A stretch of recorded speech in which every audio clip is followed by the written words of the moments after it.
This could be good for me. Hello friends, welcome back to my channel. And today in this video we are going to talk about some paranormal activities that has happened in Nagaland in the earlier past. I mean in 60s, 70s and 80s. During that period my family was living there. My father, my grandfather and other people of my family were situated in Nagaland. They were living there only. So they suffered, they have seen some cases, they have heard about some ghostly cases, some paranormal activities. So I'm just now going to tell you about that, which I have heard from my grandfather, my father, and my aunts. So here I present another video for Nagaland, for the people of Nagaland, and for others also who are interested in listening the stories of ghosts and paranormal activities that has happened in Nagaland. So our first story is from 1980s. It is the case that has happened in Fake district of Nagaland. It was about 1980s period, and there was a guy who used to drive a car, a jeep, a police guy who used to drive a jeep, police driver he was.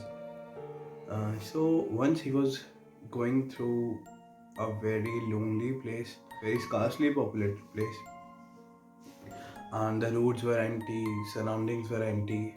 He found someone who was asking for a lift. So he thought that he should help him because there was no one else there. So he decided to give him a lift. And then, after he came inside the car, the driver just went through the road, traveling ahead. He was talking to that person. He was listening stories. He was telling stories. It was a normal conversation between them. But suddenly, driver went on to look towards his feet, and then he was so much scared because the feet were opposite side. That means his feet were backwards, like our toes point towards front. His toes were pointing towards back. His whole feet was like this, and the driver got scared. He got goosebumps, but he didn't said anything to that guy. He just went on towards the road, and when the guy asked to stop, he got off the car. The guy got off the car, and the driver went ahead. Moving ahead, he saw three people sitting around a bonfire. They were just discussing something, talking about themselves.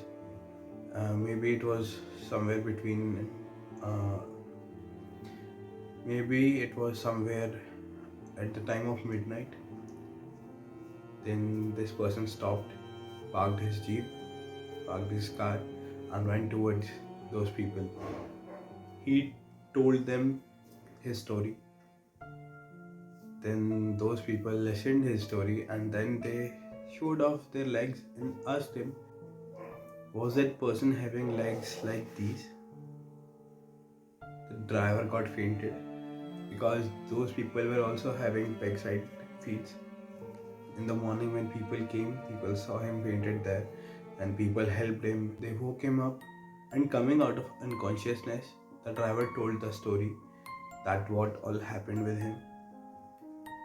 And since then, people decided not to go alone on that road at midnight time or after the sunset. So this was the story from Fake. Now the next story is from Chitheba from 1980.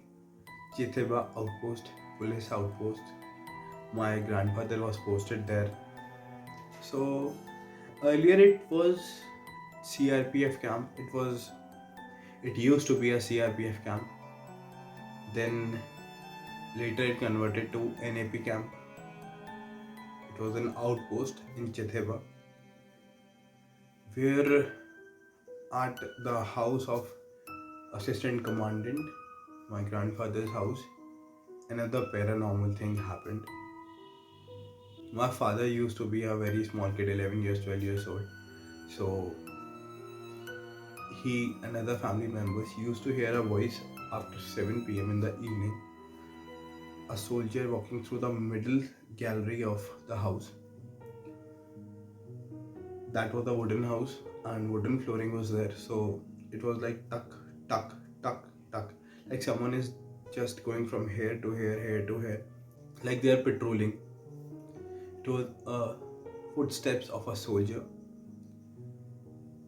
So they used to hear that voice every night. One day, my grandfather was also at the house in the evening time. He was in another room. He was listening this sound. So he didn't know about this case that it is a daily basis story. So he shouted on that person and asked that who is there? Just go away from here. Then everybody heard those footsteps running out of the house, and there was a sound of rifle chain, and it was heard by each one of the family members present in that house. And literally, that person ran away from that house. It was a soul or anything, but that thing is paranormal. So, this was story from Chitheba. Another story from 1976 is of Ali Chen. It is a paranormal story, but it had some funny element inside it. And the story from Ali Chen says that there was a house. Any person who sleeps inside it in the night found himself waking in the morning outside the house. It means that a person is sleeping inside the bedroom at the time of night. When he wakes up on the outside of that house. That was the incident happening in Arijan in 1976.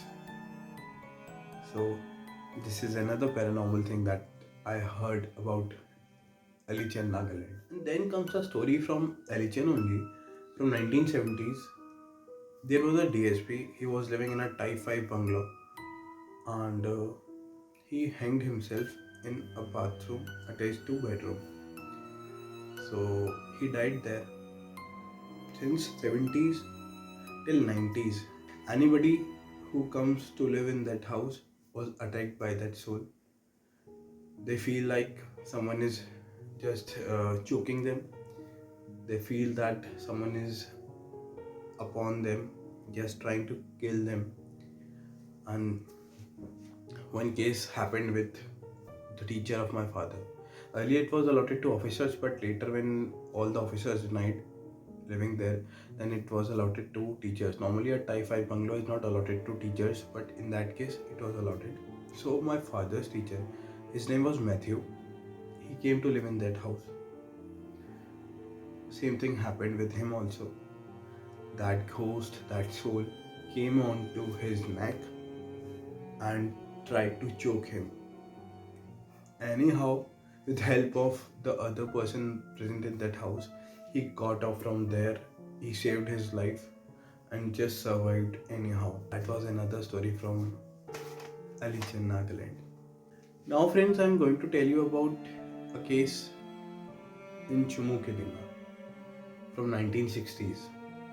As you know, before independence, India was a British colony, so Nagaland faced some war scenes during 1940s when Britishers faced Japan and INA, Indian National Army, in Nagaland. Many of the people died, many of British officers died. So it is a story from 1960s. So there was a ghost of English officer. It is a place near empty garage, which is a central workshop. Near that place, that ghost used to live. And people said that English ghost used to wear British era uniform, and it used to ask lift from every person who passes by.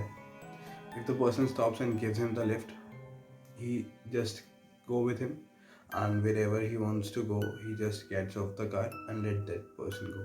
But if in case he denies to give him the lift, then he used to slap them. So that is another story from Nagaland, Chumukedima. There was one other British ghost in Chumukedima, but in some other area. I don't know the whole story, but I heard about it that some people also had a story of a different British officer in that era only. Now comes a story from Mokokchung.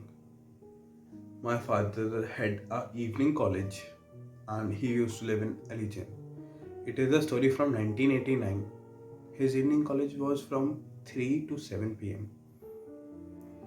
Many times he used to go by his scooter, sometimes by his car, and then through any bus.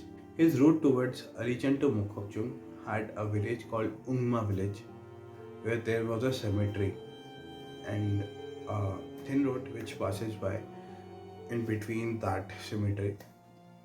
So he used to travel daily on that road strip. Many times he felt like someone is attacking him.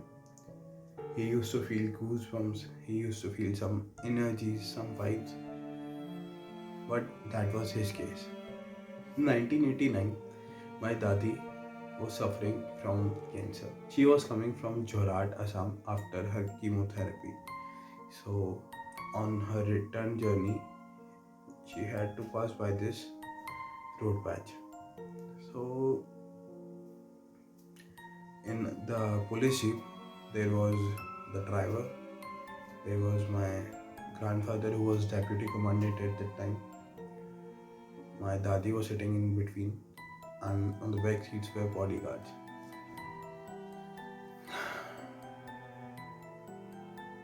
Then passing through Chanki village, they saw a woman standing in front of the car. Some were seeing a woman, some were seeing a white shadow, some were seeing something else, but everybody was seeing something paranormal over there. So they passed by that, and suddenly, after few minutes, my dadi got fainted and she fell off. Anyhow, then my grandfather took the car from the driver and he asked the driver to sit on the other side. He took the car towards his home where my father and my aunts took my grandmother inside the house, and they realized that something wrong has happened with her. Everybody was informed. The commandant was informed. Commandant was again younger at that time. He came to my grandfather's house when he got to know about the case, about the incident, and then the prayer party was called. The Christian prayer party was called. They were told that there is a powerful lady in Longkham village. She had the power to deal with ghosts.